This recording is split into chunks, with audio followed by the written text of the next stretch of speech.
The roads are quite busy this season, and oftentimes we ask what the rush is all about.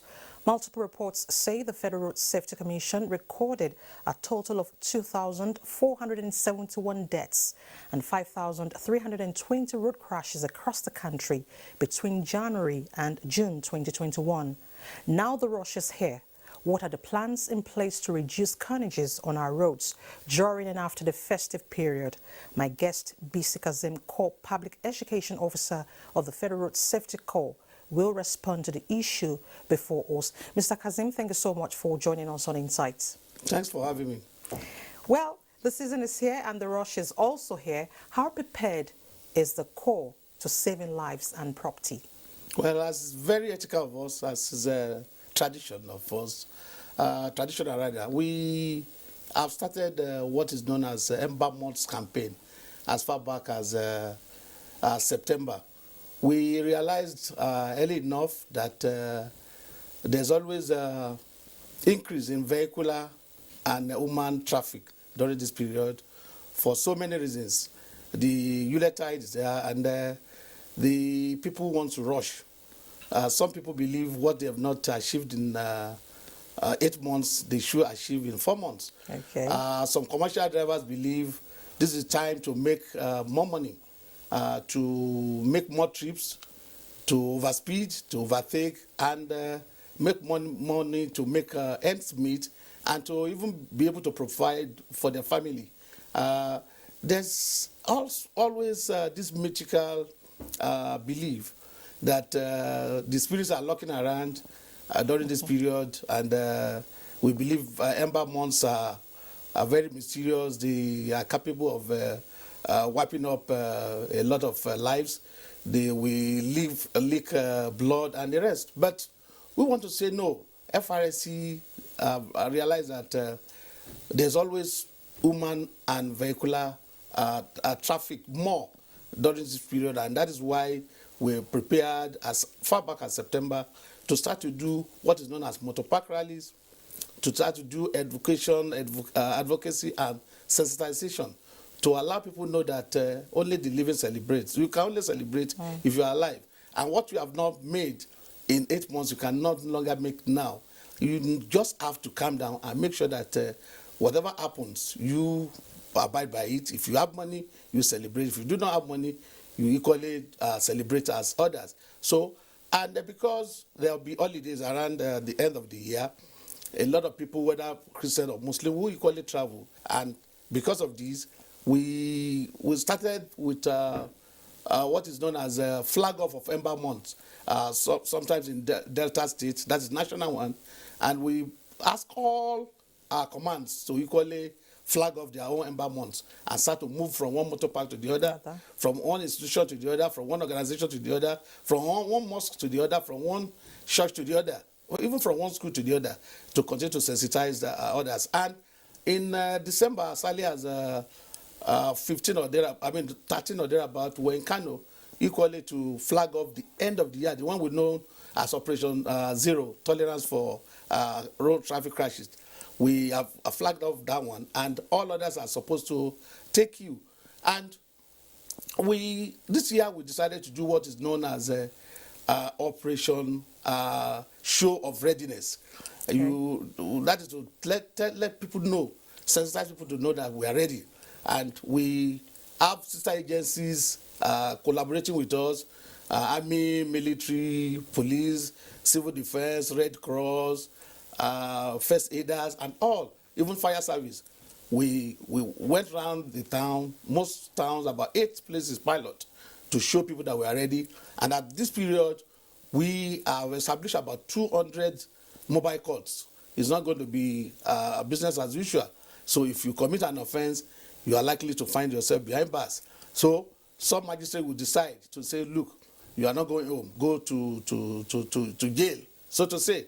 So it's not going to be business as usual. Be very careful. There will be sporadic operations to arrest traffic offenders while public education will continue. I would like to take you on the issue of night traveling. Actually, it is not an option at this time. Are there plans for those that are neck bent on traveling at night, since the mandate is all about saving lives? Yes, we have what is known as skeletal rescue operations in the night. Really? Yes, Okay. we are extending the patrol operations from 7 p.m. in the night to about 10, 11 p.m. so that in a situation where there's a crash or as an accident, if you call 121 or if you are alerted, people will move. It will not be a situation where they will say nobody is on the road. Though you should be aware that we do not patrol in the night for obvious reasons, but at the same time, rescue teams will be available in all commands of a Federal Road Safety Corps nationwide. And if you call on 122 or you alert any road safety official or road safety team, then we'll go there. But at the same time, we are saying that night journey, if you can avoid it, please do. But if you cannot, know that there are hazards driving in the night. The associated hazards, there are associated troubles driving in the night. So be more careful, be more cautious, and drive to stay alive. Drive to stay alive. Now let's compare the campaigns. Would you say the campaigns have yielded positive results over the years till date? You see, when we look at crash rates, there's something that is always missing. People look at number of crashes. Campaigns are going on, yielding result, but coupled with enforcement. Because Nigerian situation here, we have realized that most of the time, advocacy, education without enforcement is like entertainment. People do not want to believe. If you arrest someone now for, let's say, an infraction, it's going to tell you it just happened. Probably you said your side mirror is broken, or somebody just threw stone at me and it got broken. Get that person tomorrow, is going to tell you the same story. Get him after tomorrow, day after tomorrow, the same old reason. But the moment that person is given a citation to go to FRSC office to make payment or to be prosecuted, you will see that he's going to change his ways and the story will change. But by and large, campaign coupled with enforcement will always make us to behave well. Yeah, okay. Overspeeding and overloading are the major challenges we believe the Corps face virtually every day. But this season is peculiar. How do you intend to handle this? Because virtually everyone traveling wants to move their stuff to wherever they are going to. We are prepared. From the 21st or thereabout, the office will be shut down nationwide and we will all be on the road. Even the commercial and the management will move to the road to ensure that we enforce the law. Speeding, we have enough radar guns to detect overspeeding, and overloading, we are equally ready to drop any excess passenger. So do not be allowed to be an overloaded passenger, because at the end of the day, you will be the loser, because eventually we will drop you. Probably sometimes we'll look for a vehicle for you, but the inconvenience will have been there. So what we are advocating is, do not allow your vehicle, your person as a person rather, to be an overloaded passenger. And for speeding, know that speed kills. It thrills, but it kills. So in that wise, make sure you use what is known as common sense speed. There are times we don't even want you to go to as much as that 100 kilometers per hour that is stipulated. We want a situation where you use common sense speed to determine the traffic situation, the road condition. We call it determine the speed you go. You don't say because 100 kilometers is stipulated and there's a bad road and you are going on 100 kilometers per hour. We are fully ready with radar guns, with traffic calming and the rest, and our people will be there to effect arrests eventually if you are caught. Okay, I need to be clear. We need to be clear on the issue of passengers overloading themselves, because that would create a problem.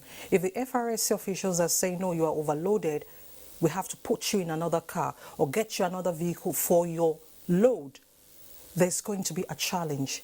There's probably going to be a problem. Once an offense is committed, an offense is committed.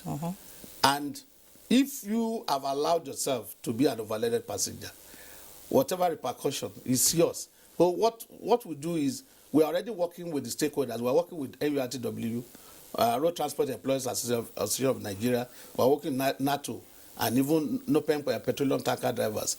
They are aware that what we are doing is for their own sake. And what we do is we collaborate. Where we need a vehicle, we quickly call them and say, send us a vehicle. We have discovered some overloaded passengers here. And the journey continues. Instead of making sure that people are stranded in the midst of their journey. So the plan B is there, and we're working hand in hand with the stakeholders in the transport community to make sure that everything is going on, should be going on fine. Okay, I'll take you back to the issue of the mobile courts that would be on the roads to check the activities of drivers and commuters as well. How effective are these courts? And will they be functional at this period? Imagine you are traveling to Ilorin and you are caught around Lokoja, maybe about 5 or 10 offenders at the same time, and look at the court proceeding alone. It is just like a normal court where somebody is arraigned and a judgment is pronounced.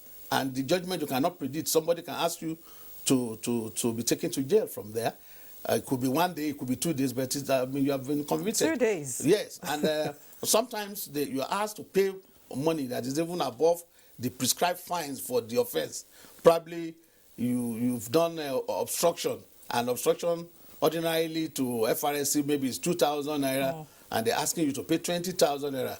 And if you cannot get it, probably you are taken to custody. That's like 200%. People do not want mobile court. And we're using this to serve as deterrent to other people that may want not to know that they should drive normally during this period. So what will be your message to drivers now that 2022 is drawing near and New Year is coming? Drivers, you must know that you have loved ones. And it is when you are alive that you can provide for your loved ones. You cannot be, nobody can be father to your children more than you.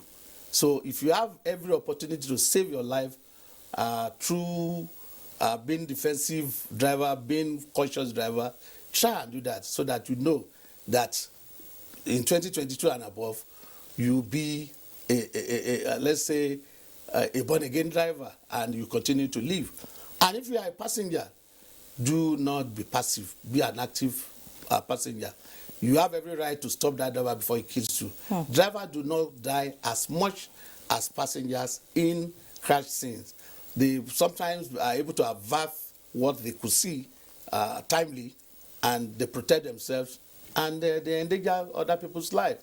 And sometimes too, they are not in multiple.